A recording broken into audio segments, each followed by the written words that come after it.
Well, let's give this guy's video a try. Why the 6th generation of gaming was so important. Now, this is the last generation that gives me so much nostalgia. The 6th generation, which we can see right here, it was the Xbox, PlayStation, and GameCube, because that's when I got into it. I got in with Xbox and I got in with GameCube. Both consoles I really loved. I eventually got a PlayStation 2, like after I got a 360, because I wanted to play some cooler games that were only exclusive, like Ratchet and Clank and like Dragon Ball, which weren't on Xbox or GameCube. But yeah, and those were some of the games. But man, I fondly miss this. I have an Xbox and a GameCube, although I need to go back and get a PlayStation. Taste it? That's gotta hurt. Oh, you like that, do you? Watch me go. Oh yeah, everybody goes down. Yeah! Sweet. The tractor beam, one of 51 weapons and gadgets not fit with this world. Rated T for teen. You've got one night to save Mario from the supernatural. Luigi's Mansion. Man, commercials were something else. Nintendo GameCube. Rated E for everyone. If you've enjoyed any video game released in the past 20 years, you owe a lot to this. I kind of like how he's like using Bully as the music for this, but yet it's not a 6th generation game. Well, I mean, technically, I guess it was. Bully was released on the PlayStation 2, but not for the PS3, I think. I know it was also released on the Xbox 360, but interesting choice. The 6th generation of gaming. The Microsoft Xbox, Sony PlayStation 2, and the Nintendo GameCube, in my opinion, had the biggest impact of any generation of systems of the 2000s so far. This was the generation that defined and perfected 3D gaming. But before we go into all of that, let's start from the beginning. Chances are, if you're watching this video, Thank you very much, by the way. you already know the story of the rise and fall of video games in the 80s and the rivalry in the 90s. But if you don't, here's a quick overview. 1977, the Atari 2600. Video games are popping off. However, since every company wanted to catch in on the gaming craze, there were way too many clone consoles and games with false advertising. In fact, it got so bad to the point where the entire industry tanked. But then in 1985, the NES dropped and everyone was astounded at the sight of Rad Racer. Then blah blah blah Super Rad Nintendo, Racer. blah blah Sega Genesis, blah blah blah PS1, blah blah blah. All right, finally here. The 6th generation of gaming was incredible. Damn, he just disrespected the PS1 like that. Like, I've never had a PS1, never played on it, but I do know the significance of the history, since that is like probably what I would say was the like first ever, well, not first ever, but like that's the start of the really good consoles. Like the Super Nintendo and N64 were great consoles, but I would just say it's like after the PS1, then every single console was great in its own way. And revolutionary for many reasons. 3D gaming, the birth of online console connectivity, the Bible game. Before we get into the games, The though, Bible let's start with game. the first to be released, the Sega Dreamcast. Yeah, this isn't really the system that immediately comes to mind when you think 6th generation, but it still counts. Don't underestimate it though. It may not have sold a lot, but this console has some accolades. One of the first consoles to have actual online multiplayer through SegaNet, home to professional dick flipper Fred Durst, by the way. It's evening in America, and across this great land, young men and women are coming together through the power of the internet with one common goal: To whoop each other's booties. Sega Dreamcast games are now online, unleashing the ultimate horror, your fellow Americans. Jack into SegaNet through your Dreamcast console and join your countrymen in the virtual arena.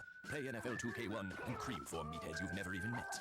Play NBA 2K1 and school some farm boy without suffering the scent of livestock. Oh Or my play God. Quake 3 and waste some Jersey punk from the sanctity of your own home. And so, America, SegaNet is born. And suddenly we are one proud nation, indivisible, united in the pursuit of whooping booty.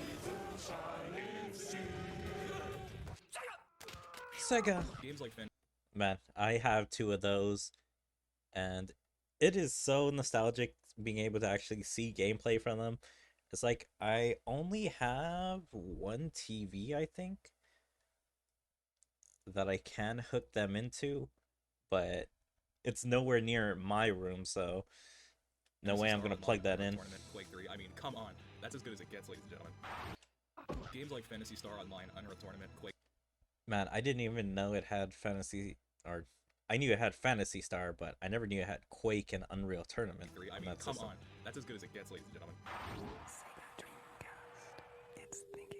PlayStation 2. I don't think this console really needs any introduction. You most likely owned one before or have played one of its iconic titles. It was another system that had online gaming, if you had the Ethernet adapter, but it wasn't nearly as influential to the online gaming world as our next titan, the Xbox. Everyone and their senile grandmother has played around at Xbox Live, with games like Return to Castle Wolfenstein, Star Wars Battlefront 2, and of course the Mac Daddy of them all, Halo 2. Halo 2 literally changed online gaming forever, and I truly mean that. Check out Nikki Jakey's video for more info, because that game and the Halo 2 multiplayer evolved.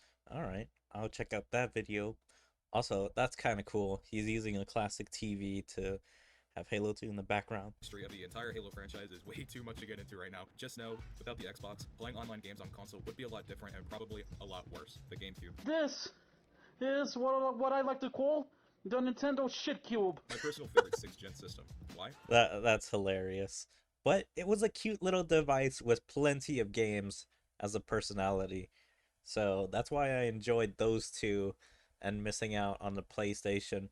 But I did get a PlayStation eventually. I wish my parents didn't like sell it or trade it in. I forgot exactly what happened to it. The handle. Let the angry, pissed off, hardcore gamer serenade you with his thoughts of Nintendo GameCube. Take a look at the fucking game. This is a Nintendo GameCube game. This looks like a fucking chocolate chip cookie. Graphics by ATI. ATI, my ass. The PlayStation Is he gonna 2 throw it on the ground? is way much more better than this god-awful piece of shit. Now, why the fuck would Nintendo make a modem for Nintendo GameCube? With all these systems, the world of gaming was never the same. First reason, 3D gaming. 3D gaming definitely wasn't invented on these consoles. 3D gaming has been a thing ever since the days of MS-DOS. The 5th gen of consoles, that being the PS1 and N64, was when it hit the mainstream. Resident Evil, Final Fantasy, Ape Escape, and countless others. However, let's be real, a ton of these games were plagued by awful controls, incredibly dated voice acting, No, this isn't happening. There's no reason for me to go on. What am I fighting for? and just What overall am I severe fighting? jank. See where else we can go. Until the next generation rolled around, and you can tell there's a clear shift in how studios learned from their mistakes and made better, more satisfying experiences. There is still jank to be found, no doubt, but this led on to the second Jank. gen, where 3D gaming truly blossomed and became what it is today, for better or for worse. Second reason, the games. People trying to say that the PS3 copied the Wii with the motion sensor. I don't give a fuck. Shit, the Wii, you know what they should copy? They should copy how to get good games. This generation is packed to I thought he was gonna say he should copy how to get some bitches. the brim with masterpiece after masterpiece. Some of my favorite games of all time. Hold on. Let's see how many of these games I played. I played Halo 2. I played Double Dash. I'm pretty sure I played Splinter Cell Chaos Theory. I never played Call of Duty 2 Big Red. I played San Andreas, but I only played that like on my cousin's PlayStation 2.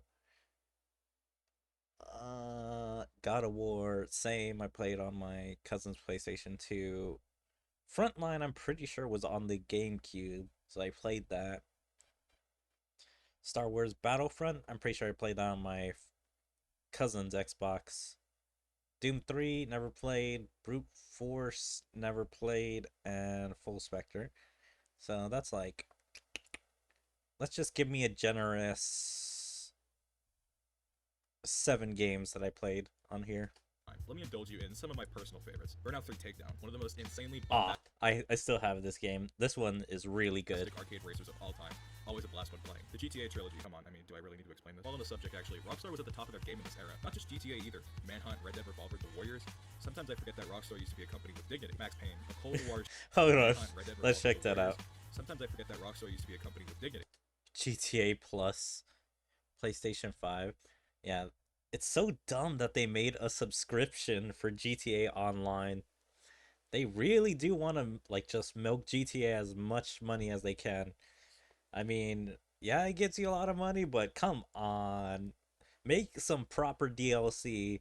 Make GTA 6 like faster. Like all that resources they put into making more money from GTA 5, they could be putting into GTA 6. Max Payne, a cold noir shooter that'll leave you hooked. Max Payne 2 is literally my favorite third-person shooter of all time. Halo, Halo, Halo. If you haven't played any Halo game at this point, you're doing yourself a disservice. Buy the Master Chief Collection on Steam or Xbox and experience these games that have changed many facets of the industry. It's even free on Xbox Game Pass. And of course, the Tony Hawk series, Pro Skater 3 and 4. I'm trying to remember. I'm pretty sure I played Underground. Aside from that, I really haven't played any of them. Although I did buy the Tony Hawk 1 plus 2 like remasters, and I want to play it one day, but just waiting for the perfect opportunity. Underground 1 and 2 and American Wasteland. Specifically Underground 1. I can't even begin to describe how much time I've spent playing this game, mastering this game. I've easily beat it the most out of any game ever. One of my favorite games of all time. Probably my favorite ever, period. I don't want to sound like a boomer, but man, I miss when AAA games actually had fresh new ideas and actually came out, finished, and I think the 6th generation was the last era when that was the case. Don't get me wrong, PS3 and Xbox 360 are magnificent consoles, but that generation was notorious for the amount of gray and yellow in games to give it a more cinematic feel. That's why I think the 6th gen was when every studio, for the most part, was firing on all cylinders, the apex of their creativity. Unfortunately, time hasn't been very nice to these games, but not in the way you think. Many of these games don't have ports to modern platforms or PC, and the ones that do are most of the time completely broken. Mods do exist to fix most of the issues for a lot of the titles that suffer from bad PC ports, but it's sad to see these legendary titles be sent to rot away like this. Most egregious example is none other than Rockstar, because of course it is. The GTA Trilogy ports were known for their unplayable state, especially on modern systems. The dedicated GTA community basically did Rockstar's job for them and fixed pretty much all of the issues. So what did Rockstar do as a thank you? They delisted all of the Trilogy games Grand Theft Auto 3 is no longer available in Vice City and San and replaced Andreas. them with the broken and busted Definitive Edition. The only way to experience these games with a control scheme that isn't like ice skating on a bowling ball is to pirate the PC versions and get all of the fixed mods. Along with GTA are the Tony Hawk games, but in my Thug Pro video, I tell you how to sell the high Cs to get these games on PC safely. Or you can just emulate them, I guess, that's fine too. Disclaimer, I only support piracy and emulation if a game or product isn't readily available on modern services. If the game you are looking for is on Steam, I think you should buy it. Please don't sue me. Hold on, I just want to go slightly back. But in my Thug Pro video, I Why you should play Thug Pro. tell you how to sell the high Cs to get or product isn't readily available on modern services. If a game you are looking for is on Steam or another platform, I think you should buy it. Please don't sue me. It's not a coincidence that 85% of my Steam library is games from this era. At this rate in the industry, I don't think we will ever have another generation like the 6th generation. Let companies know that these games still have die-hard fans. Along with that, these are just great games, and I want to spread the word of them. Thank you so much for watching, and I swear the next video won't take 4 months. Wait, what? What's a Pego video? Pego Deluxe, severely underrated. He's making multiple episodes of Pego. Oh, it's 148 views. Damn, that's okay. Interesting content this guy has.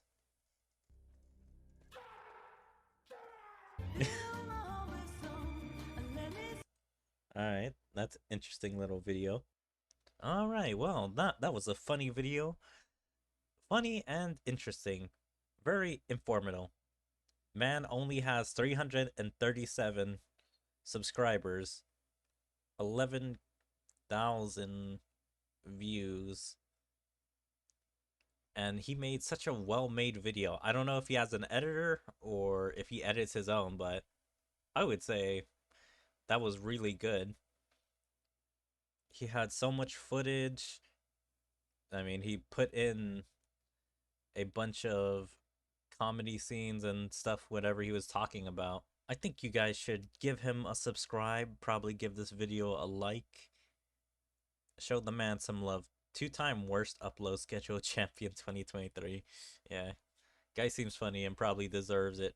I don't know how long this took him to make. Obviously not the 7 months he was gone from his channel, but deserves some love for at least this video. So yeah, if you guys enjoyed my reaction, please make sure to follow me on all my social medias, like my Twitter, my Twitch, my YouTube, my D-Live, my TikTok, my Kick, Rumble, Odyssey, and Dailymotion. Make sure to like and comment on all my videos, and even join my Discord. There you can stay up to date with everything I choose to do, whereas my streams, videos, or anything else. But yeah, I hope to see you guys next time. Bye.